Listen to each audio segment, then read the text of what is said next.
I'm often critical of male authors who spend a lot of their time writing female characters and give those characters these distinctly male perspectives or male thought processes, male behavioral patterns or emotional states.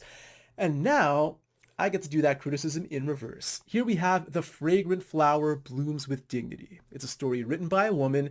It focuses, at least through this first season, mainly on the male cast, and a lot of the times these guys are acting like girls. Just to give you a few examples, and of course, spoilers, but you have a scene where the main character, Rintaro, he accidentally drops his notebook on the ground, and when it opens up, his friends can see that there's a note inside from a girl.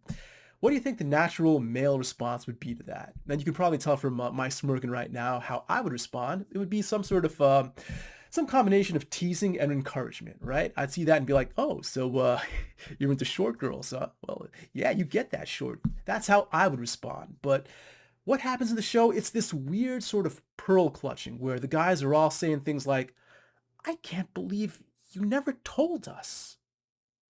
Like, that's just not how guys would respond. That kind of, like, let's make this about me. How come I'm the victim here of you and a girl flirting with each other? That's just not how guys think. And you see this kind of thing throughout the show. You have scenes where one guy saying to another guy, "I'm glad you told us what's going on. But more importantly, I'm glad you're finally opening up to us." That's just a completely unnatural line coming from a guy. I don't talk to guys like that. Guys don't talk to me like that.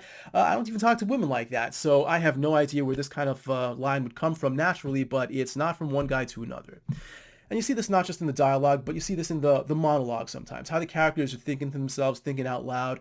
Rintaro, all right, he pretty much never expresses his attraction to the female lead with like physical or visual terms. It's always something emotional. And the rare time you get something visual or physical, it's just like a general kawaii, like she's cute. Or you get a line once in a while that's something like, "I never knew that she was capable of making that kind of expression."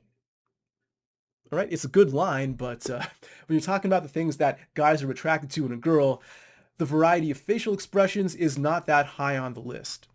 So yeah, I mean, I'm not saying that guys aren't attracted to girls emotionally, but when that's all you get and you don't get some of that visual or physical side of it also, it feels really unnatural. So, I think the show is fine aside from that, but I would just give it maybe a single plus. This show currently has, I believe, an 8.5 rating on my anime list, which is probably about a solid point higher than I would give it.